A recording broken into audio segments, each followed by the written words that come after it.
మా తమ్ముడు ప్రసాద్ గారు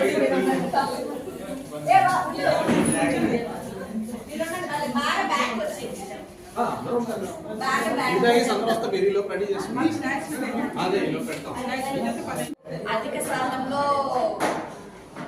కొనుగోలు చేసే విధంగా అందరికీ చెప్పడం జరుగుతుంది. ప్రధానంగా ఆ ఉద్దేశంతో ఇక్కడ అందరూ మహిళలందరూ కూడా సమావేశం జరిగి అందరూ కూడా ఈ కార్యక్రమం ఒక చిన్న ఈవెంట్ లా జరుపుకుంటున్నాము. సమావేశంలో ఉన్నారు, కొంత సేపట్లో ఇచ్చేస్తున్నారు. ముందుగా ఈ కార్యక్రమాన్ని ఉద్దేశించి 2 సెకండ్లు ప్రారంభ ఉపన్యాసం మాట్లాడవలసిందిగా జిల్లా అధ్యక్షులు సుజాత గారిని కోరుతున్నాం.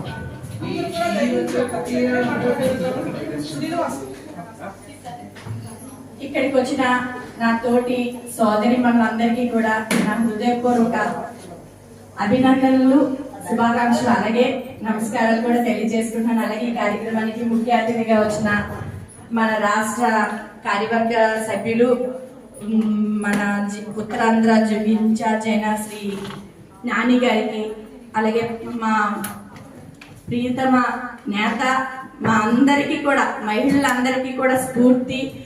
ఆమె దీంట్లోనే మేమందరం కూడా ఈరోజు నాయకులుగా తయారయ్యామనంటే ఆమె నడకలోనే, ఆమె చూపిన దీంట్లోనే.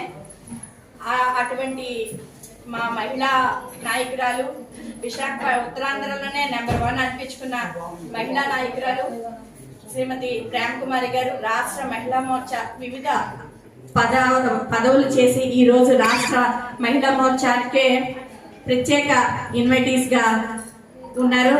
ఆమె కూడా ఈ కార్యక్రమానికి ముఖ్య అతిథిగా వచ్చారు. ఆమె కూడా నా హృదయపూర్వక నమస్కారాలు. అలాగే రాష్ట్ర పదాధికారులు ఇక్కడ లలిత గారు, భువనేశ్వరి గారు, కట్టా పద్మ గారు, ఉత్తరాంధ్ర రాష్ట్ర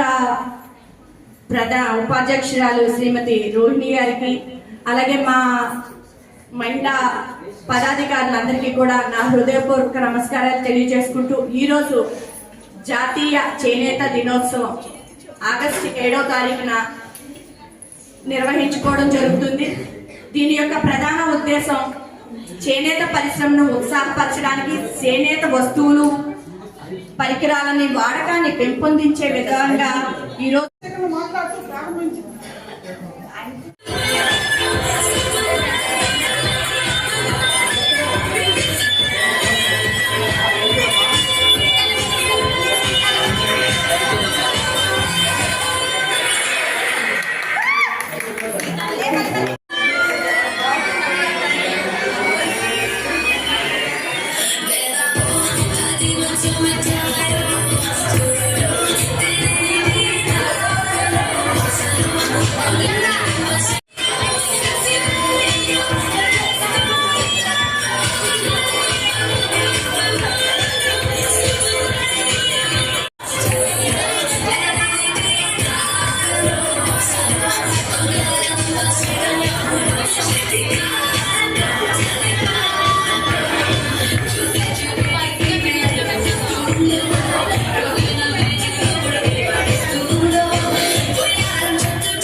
విశాఖ జిల్లా మహిళా అధ్యక్షురాలు. ఈరోజు జాతీయ చేనేత దినోత్సవం ఆగస్టు 7వ తారీఖున నరేంద్ర మోడీ గారి పిలుపు మేరకు చేనేత పరిశ్రమను అభివృద్ధి చేయాలి, ఉత్సాహపరచాలనే దీంతో ఇక్కడ ఈ కార్యక్రమం చేయడం జరుగుతుంది. ప్రధానంగా నరేంద్ర మోడీ గారి ఆలోచన చేనేత పరిశ్రమలో ఎక్కువగా మహిళలు ఆ కుటుంబం మీద ఆధారపడి ఒక వస్త్రం తయారు చేయాలి అని అంటే ఆ కుటుంబం మొత్తం కూడా నెలల తరబడి ఒక చీర తయారు చేయడానికే కష్టపడాల్సి ఉంటుంది. కానీ వాళ్ళు అనుకునే అంత దీనిగా కూడా ఈ ఉత్పత్తులు కొనుగోలు చేయట్లేదు. మనం మొత్తంగా చూస్తుంటే 15% మాత్రమే ఈ వస్త్ర పరిశ్రమ చేనేత వస్త్రాలని వాడకం జరుగుతుంది.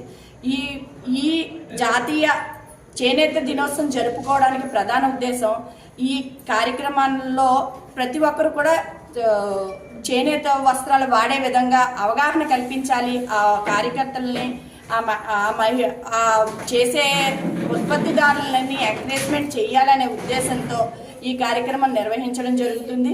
ఈరోజు జిల్లా పార్టీ కార్యాలయంలో సాంప్రదాయ దుస్తులతో మహిళలు ఒక ఈవెంట్ కార్యక్రమం చేయడం జరుగుతుంది. చిన్న హ్యాండ్లూమ్ వాక్లా నిర్వహించడం జరుగుతుంది. దీని ద్వారా మహిళలకు ఎక్కువ మందికి చేనేత వస్త్రాల ఉపయోగం గురించి చెప్తూ చేనేత వస్త్రాలు ఇది చేయాలి, వాడకం ఎక్కువగా చేయాలని చెప్పి ఈరోజు కూడా ప్రత్యేకంగా ప్రతి మహిళ కూడా వెళ్ళి చేనేత వస్త్రాలు కొనుగోలు చేయడం మరియు వాళ్ళని చేనేత కార్మికులని సన్మానించడం చేయడం జరుగుతుంది. ఈరోజు దాదాపు ఈరోజే ప్రత్యేకంగా చేనేత దినోత్సవం జరుపుకోవడానికి కారణం ఏంటంటే 1905లో స్వదేశీ ఉద్యమం ఈరోజే మన గాంధీ గారు మొదలు పెట్టడం జరిగింది. అదే దాన్ని ఆ రోజు ఖాదీ అనే దీంతో చేయడంతో ఈరోజు మేము ఖాదీ పరిశ్రమకి వెళ్ళడం, అక్కడ ఉత్పత్తిదారు కొనుగోలు కార్మికులని సన్మానించడం జరుగుతుంది. ఈ రకంగా మేము వాళ్ళని ఉత్సాహపరిచి ప్రోత్సహించి ప్రతి మహిళతో కొనుగోలు ఎక్కువ శాతం ఈరోజు జరగాలని అయితే చేయడం జరుగుతుంది. ఆ ఉద్దేశంతో ఇక్కడ అందరూ కూడా మేము సమావేశం జరగడం జరుగుతుంది, సమావేశం ఏర్పాటు చేసుకోవడం జరుగుతుంది. ఇలాగే చిన్న కార్యక్రమం. అందరికీ ధన్యవాదాలు. నా పేరు సుజాతారాజ్, బీజేపీ విశాఖ మహిళా జిల్లా అధ్యక్షురాలు.